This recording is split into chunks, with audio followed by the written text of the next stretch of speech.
So I believe Dean was 10 minutes early, and so I get those extra 10 minutes, don't I, Murray? Yeah. Okay, good. Okay. I found actually Dean's closing comment a little puzzling to me, because he said that he was ending on a positive note, if I understood you, and then you said, wait until the next presidential election.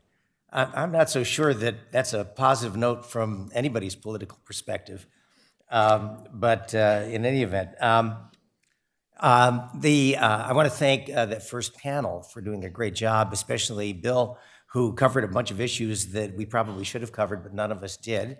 I was a little disappointed that they didn't specifically mention the substantial economic impact of building the wall.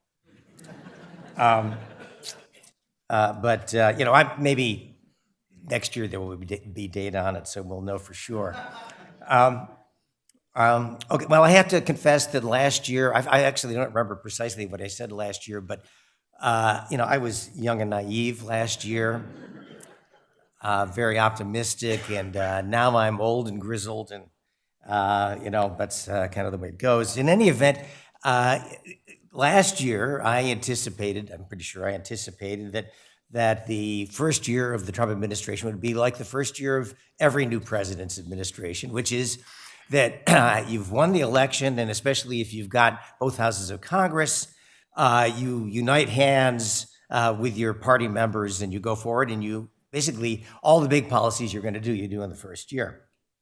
Well, this is how it went. They didn't exactly lock arms. It was more like, a fist on jaw. But they put a lot of work into it. I'm not going to go into this in detail. There's actually a lot more that went on. What this demonstrates is that if you're trying to do something big and you don't succeed, you can still put an enormous amount of work into it. But the big problem, obviously, is that Republicans never agreed with themselves about what they wanted to do. I would argue that had something to do with the White House not providing the kind of strong guidance that I think we normally see. It's a different kind of administration, and so therefore the president can correctly say that it's all Congress's fault.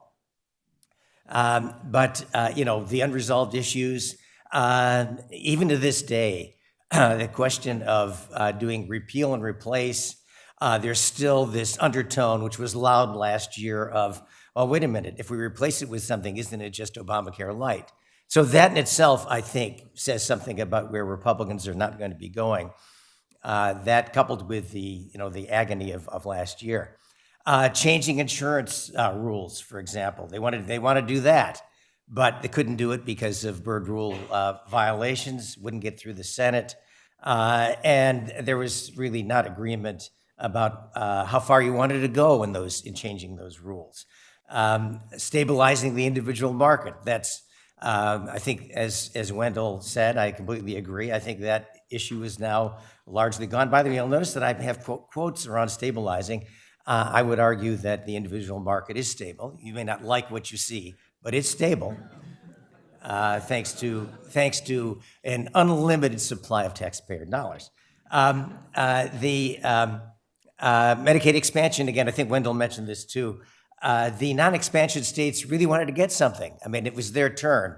I heard that from a fair number of states that didn't expand. It didn't happen. And that was a big problem that got in the way of any movement last year in the Senate. And then finally, the idea of going to block grants for Medicaid and insurance subsidies in general, I think is a very difficult thing for a lot of Republican senators to go along with. So here we are. These were the big issues, I think, for last year that were sticking points, and these are still the big issues that are sticking points.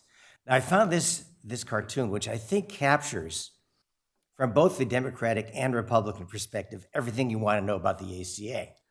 From the Democratic perspective, here's this tax cut bill, and that's really what's somehow killing the Affordable Care Act.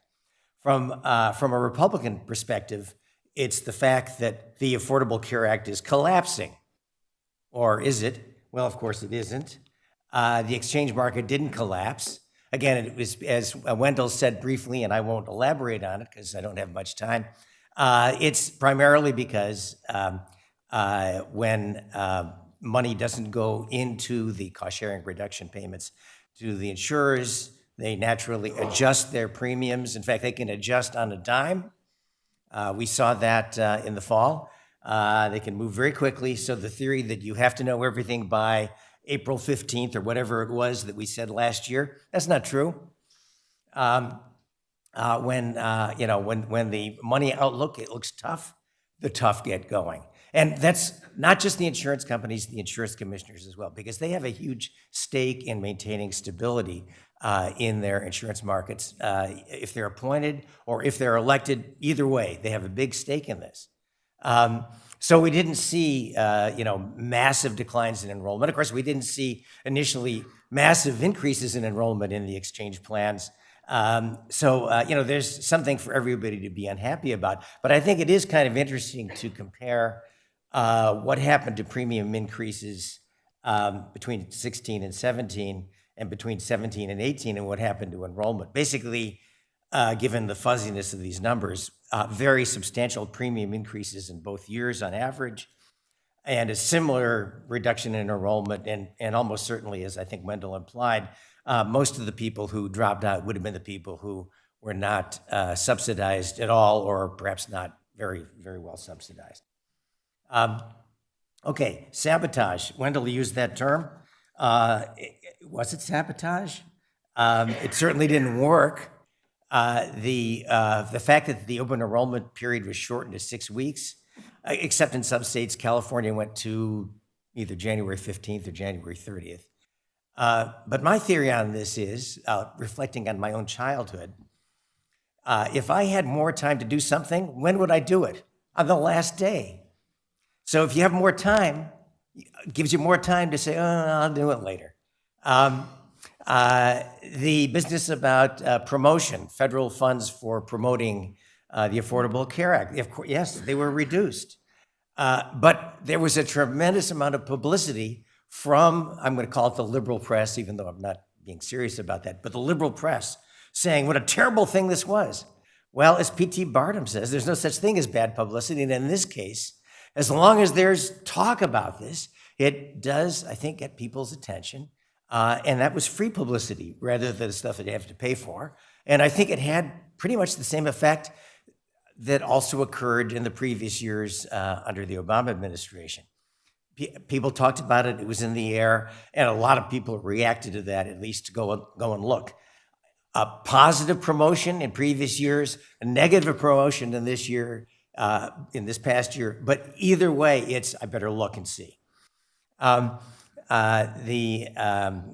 already covered the CSR payments. I want to point out, by the way, that when Trump made this announcement that he was going to suspend CSR payments, he made the point in a tweet, of course, so it's not documented. He made the point that Congress should appropriate the money.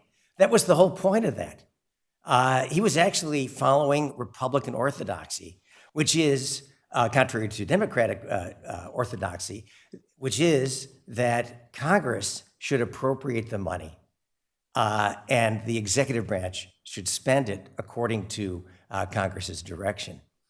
And so that was the basis for the lawsuit, which started out as House v. Who was it? Burwell, and then mysteriously became House v. Price. A little embarrassing situation, but the whole point of this was to say that Congress needed to appropriate the funds. It's interesting that the president's 2019 budget also calls for appropriating the funds. Again, this is Republican orthodoxy. There's nothing weird about this at all. And then the mandate penalty, for some reason, people keep talking about the mandate as if it was very important. I don't understand that. A lot of other things were important. I think the subsidies were very important. I think the advertising was very important. I think the illusion that people had that it was going to be great coverage was very important for the first year. But the fact that it was repealed after open enrollment was largely over didn't have any impact on this, even though you read some people and they still say it's an issue. And furthermore, the IRS is still enforcing the mandate for 2018 because of fears that the insurance companies had that there would be sudden dropouts. But that again, if you believe that the mandate was important, then you believe that you need the mandate for this year. But if you believe that the mandate maybe didn't do that much, then maybe you don't need it. We'll never know. Anyway, so administrative and legislative proposals. I'm not going to spend much time on this. The 2019 budget endorses a modified version of Graham-Cassidy, block grant to the states that includes everything. It does not directly repeal the ACA insurance requirements because it can't. Again, it's in the budget. It's a proposal. It's a proposal talked about primarily within the four walls of OMB, not so much anywhere else. But the interesting aspect of this is that they're once again trying to get around the Byrd rule, which basically says that you can't change anything, even through Reconciliation Act that doesn't have a direct impact on the budget, and it has already been determined that changing those insurance rules are kind of one step beyond that. So this dodge of having state waivers to allow community rating to change essential health benefits and other things, that could be an issue. And then they also include other things that were poison pills in the Senate for capital limits on Medicaid funding instead of the current matching grant, and so on. I think it's interesting to see what OMB thinks would be the effect of this. They did a re-estimate, but the bottom line that they have is that unlike the original Graham Cassidy bill, which at one time OMB said would produce net savings to finance tax reform of something like $900 billion. This is a much more modest $675 billion. But like the original Graham Cassidy version of this bill, the blue states, the expansion states, are the big losers. California would be a big loser here, and clearly the impact on enrollment could be pretty substantial. However, it's not going to happen, as Wendell said, and it's not going to happen for lots of reasons. But I think the biggest reason is Republicans aren't going to go back to this because they've already been burned. The idea of making House members walk the electoral plank this year, next year, or any other year in the Trump administration on this issue, I think, is pretty absurd. They did that once, didn't go well for them.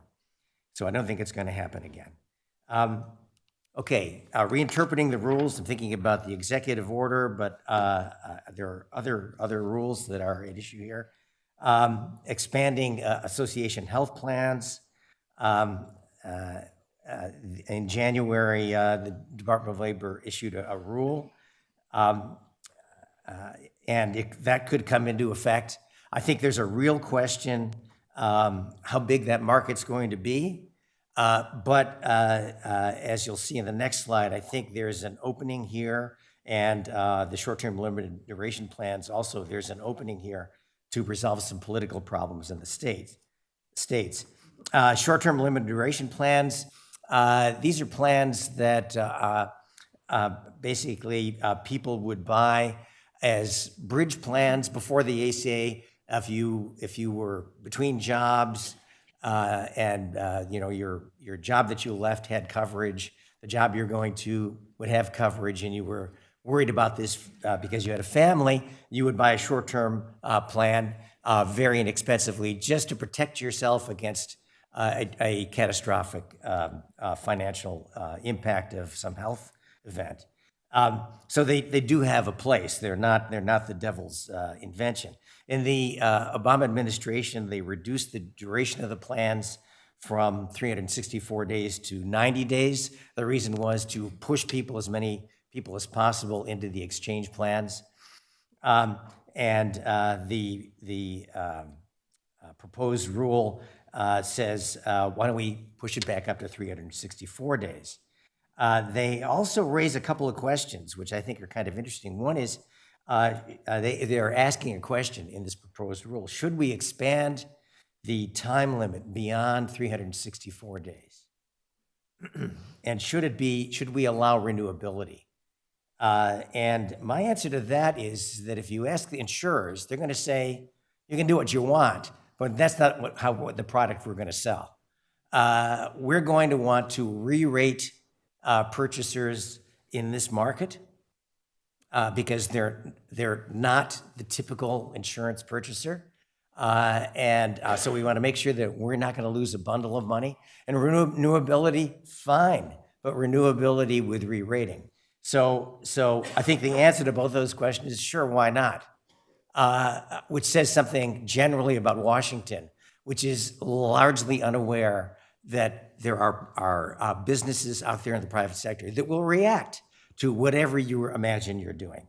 This is true for Republicans and Democrats alike. And then expanding health reimbursement arrangements. All of these things, again, the fervent supporters of the ACA say, oh, this is going to create market segmentation. All the healthy people will leave the exchanges. Guess what? They're not in there anyway, most of them. At least the young, healthy people, they didn't go in there. So this is not going to degrade that market to any substantial extent. And we know that because we saw a 25% increase in premiums last year, and we saw the enrollment go to the point that it did. So those people are kind of locked in. And we're not going to nobody's thinking of ways to drive in young, healthy people. So what this is really going to do is potentially create some options, but they're not necessarily great options. They're certainly not the kinds of options that a lot of people in this room would want to see. And frankly, not kind of options that people out there in the real world would want to see either, people who are interested in buying insurance. What people want to buy is low-cost coverage that covers everything. And that's not what's going to happen in these kinds of plans. Okay, so here's the political problem. Idaho is the leading edge, I think, of the political problem.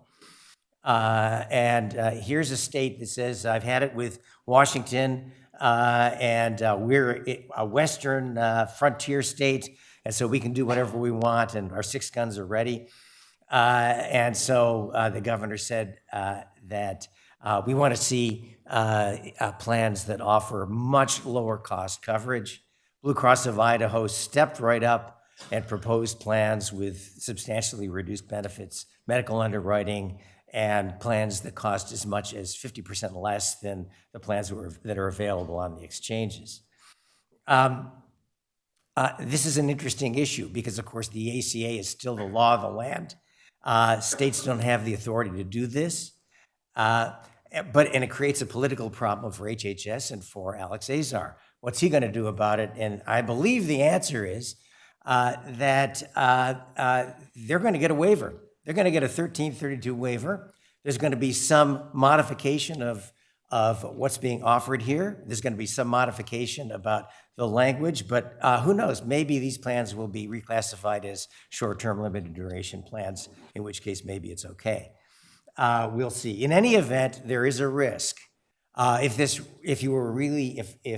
Blue Cross of Idaho were to actually sell these plans without some kind of legal cover, then they could be subject to very substantial penalties.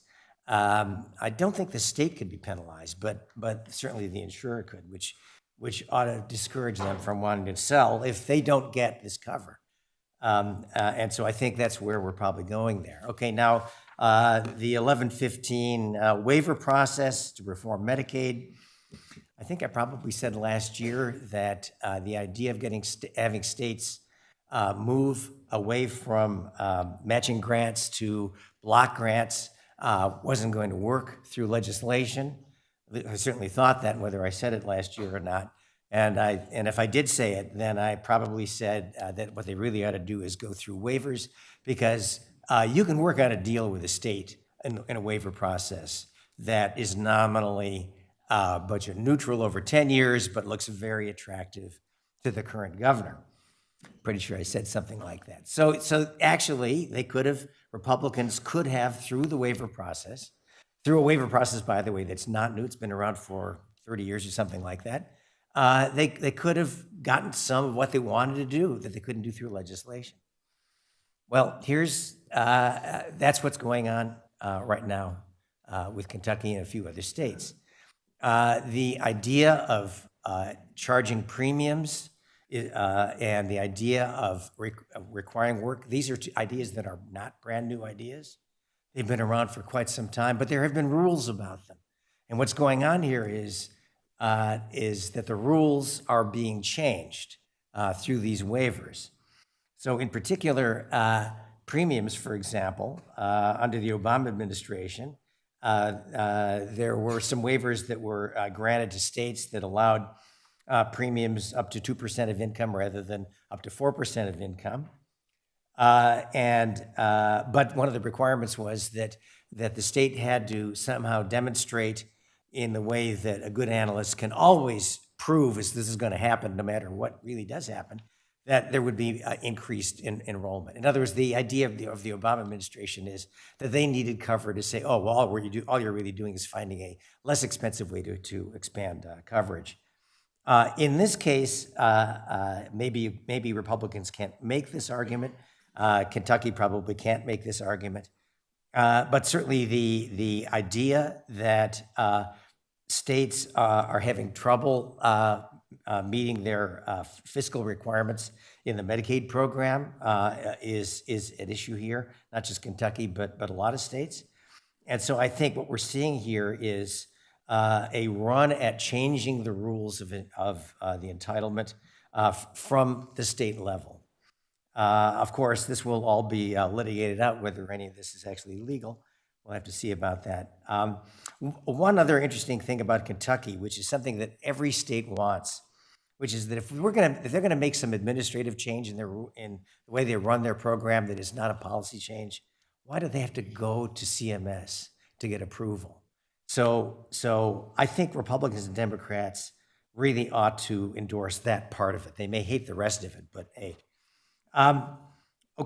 Let's see. So you say you want a revolution. Well, it isn't going to happen on Capitol Hill.